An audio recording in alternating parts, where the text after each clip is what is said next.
আসসালামু আলাইকুম। একটি বয়ান, একটি ঢলে পড়া শরীর, আর নিঃশব্দ কান্নায় ভেঙে পড়া একটি গ্রাম। গাইবান্ধার শান্ত পল্লীতে সেই রাত কোরআনের সুরে ভেসে উঠছিল ধীরে ধীরে। মহিমাগঞ্জ ইউনিয়নের বালুয়া গ্রামের মাঠে আয়োজিত মাহফিলটিতে মানুষের ঢল নেমেছিল।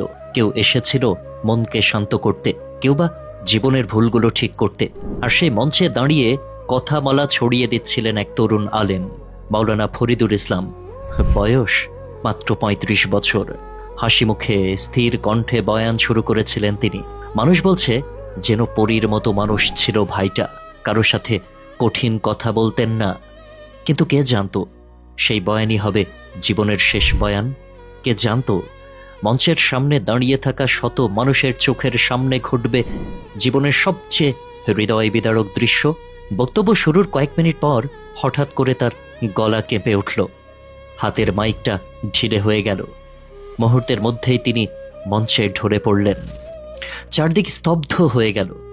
কারো মুখে কোনো কথা নেই, কারো চোখের পানি আটকে রাখা গেল না।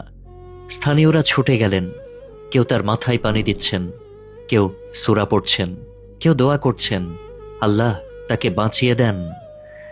কিন্তু মহান আল্লাহ হয়তো অন্য সিদ্ধান্ত নিয়ে রেখেছিলেন। সোমবার ভোরে সবার প্রিয় ফরিদুল ইসলাম এই দুনিয়ার সফর শেষ করলেন। এ যেন স্বপ্ন ভেঙে যাওয়ার মতো একটা মৃত্যু। এ যেন মনের ভেতরে একটা বজ্রপাত। মাত্র ৩৫ বছরের মানুষ, ২.৫ বছরের একমাত্র ছেলের নিষ্পাপ মুখটা হয়তো এখনো বোঝেও না বাবা কবে ঘরে ফিরবে।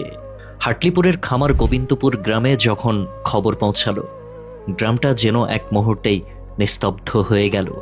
সোমবার সকাল ১১টায় মহিমাগঞ্জ আলিয়া মাদ্রাসা মাঠে প্রথম জানাজা। মানুষের ভিড়ে মাঠ উপচে পড়েছে, সবার চোখে পানি। অনেকে বলছেন, এমনি কেউ যায় নাকি, বয়ান করতে এসেছিল, মানুষকে ভালো হতে বলছিল। সেই মানুষটাই আজ নেই। পারিবারিক কবরস্থানের দান সম্পন্ন হওয়ার পর গ্রামের মানুষ যখন ফিরে যাচ্ছিল, তখন অনেকেই থেমে থেমে বলছিল, একটা আলোকিত মানুষ ছিল, তার চলে যাওয়া আমরা ভুলতে পারবো না।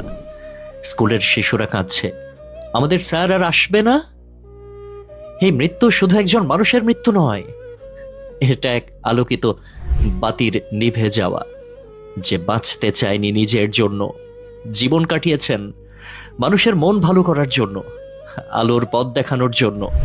মানুষ বলে কিছু মৃত্যু সময়ের কাছে হেরে যায় না, মানুষের হৃদয়ে চিরদিন বেঁচে থাকে।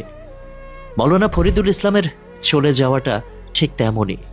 আজ, কাল, পরশু, হয়তো ১ মাস পরও এই গ্রামের প্রতিটি লোক, প্রতিটি মসজিদ, প্রতিটি মাদ্রাসা তার নাম মনে করবে।